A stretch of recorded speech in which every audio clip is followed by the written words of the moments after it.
Copy.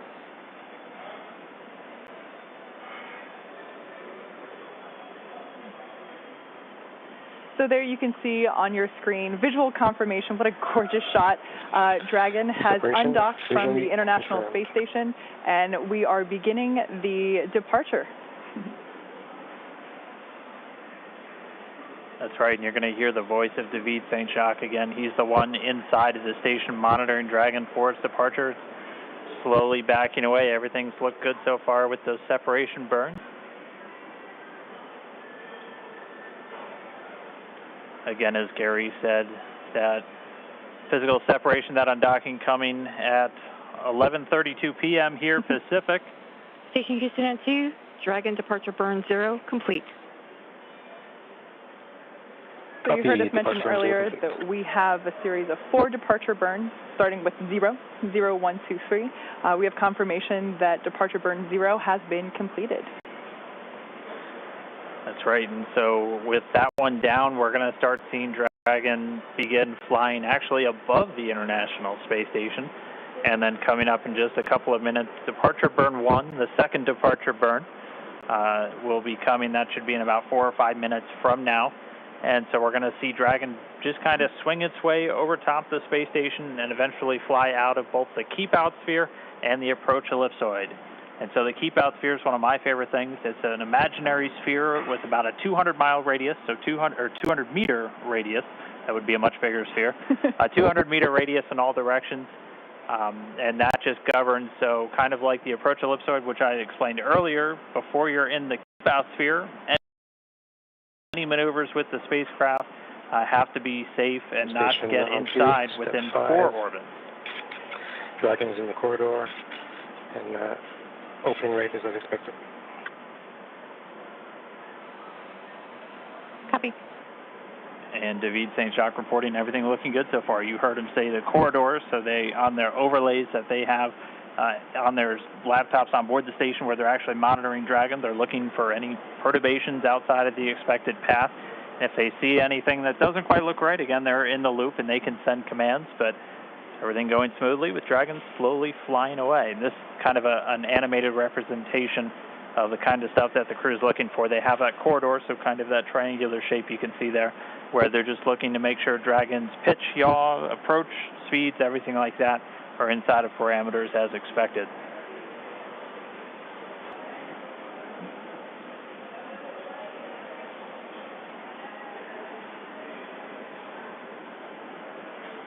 Dragon continuing to fly free.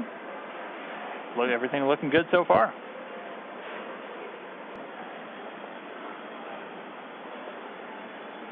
So just in case you've just tuned in, we are currently watching Dragon as it departs from the International Space Station. It's been a really smooth operation so far with the undocking procedure, and now we're moving into departure. As of right now, you can see on your screen the Dragon count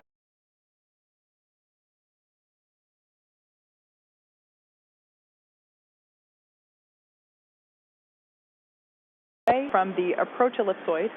There we can see the nose cone still in its open position, leaving the forward hatch exposed. We will be closing that prior to Dragon's re-entry.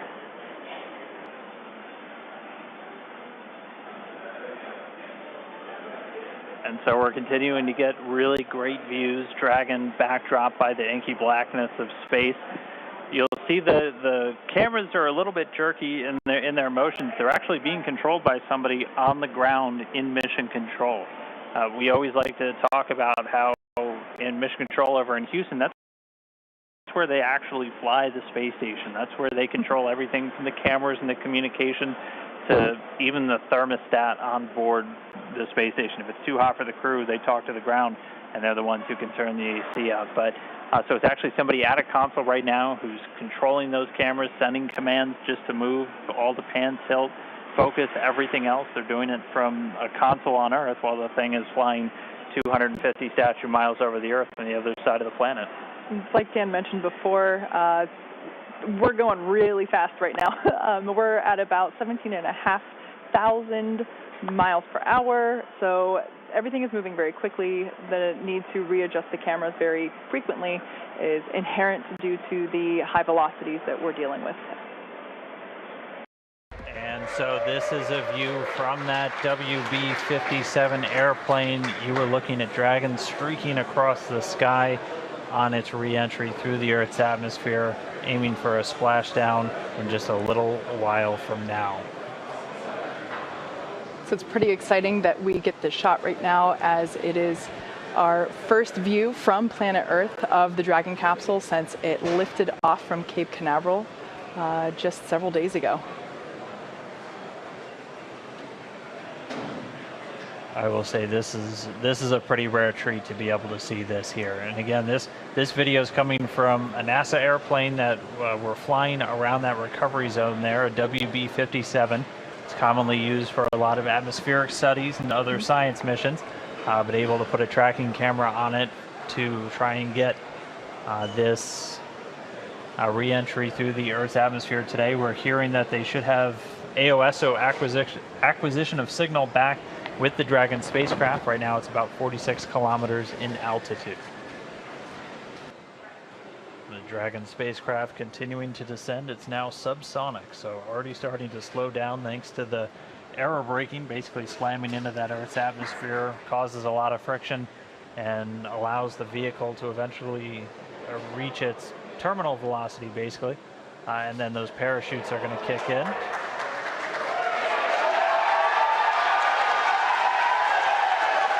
So there you have visual confirmation of the deployment of our drogue parachutes. This is the first of 2 parachute deployments.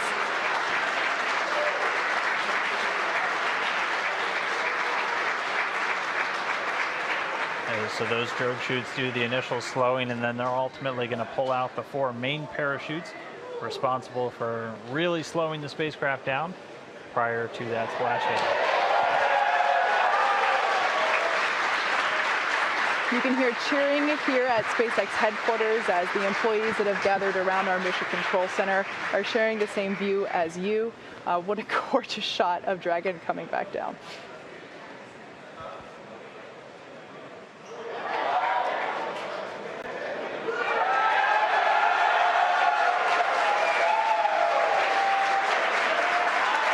And here come the mains.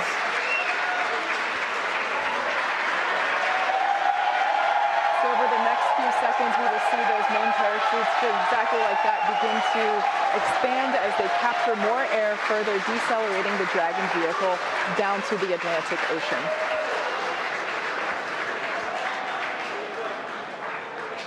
Really can't ask for a more picture-perfect shot than that. And yes, all 4 chutes now deployed. It's going to continue to descend. It's going to continue to slow down and then ultimately splash down in the Atlantic there. We're now under 1 kilometer in altitude.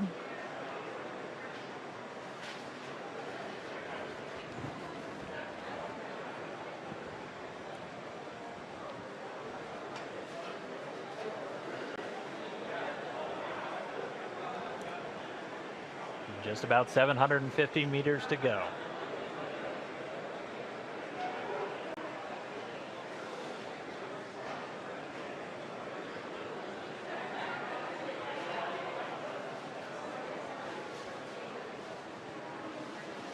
In case if you're just joining us, you can see on your screen there, Dragon has just re-entered the Earth's atmosphere after departing from the International Space Station. We have a gorgeous shot of 4 healthy parachutes deployed and slowing the vehicle down as it is approaching the surface of the Atlantic Ocean off the coast of Florida.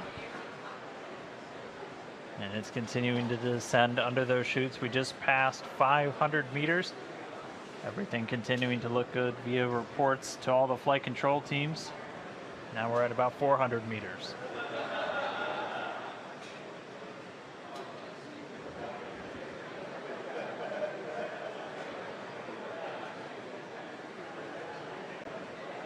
And just passing 300 meters, continuing to descend. We might be right on time. We were planning on splashing down at about 5:45 a.m. Pacific, and we're getting real close to that bingo time. Just past 200 meters.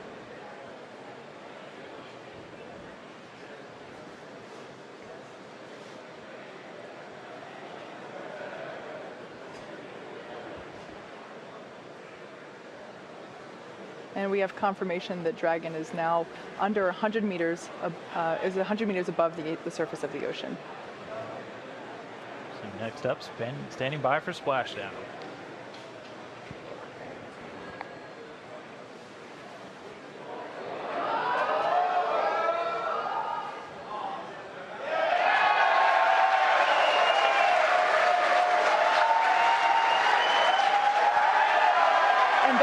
Confirmation of splashdown.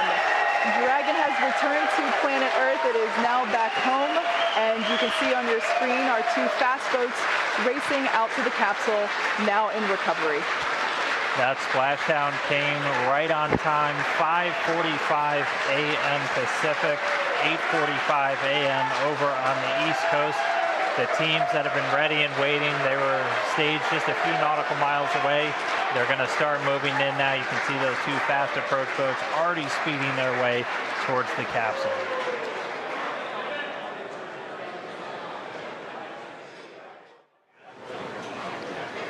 Right now we're just waiting for Dragon to lift up and out of the water and into the nest.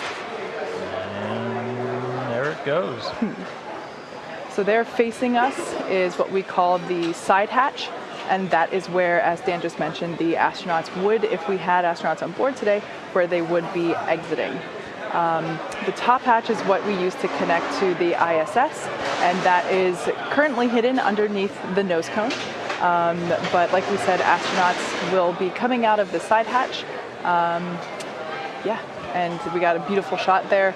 Now the hydraulic lift is coming back towards us, and it is preparing to lower the Dragon capsule into its nest.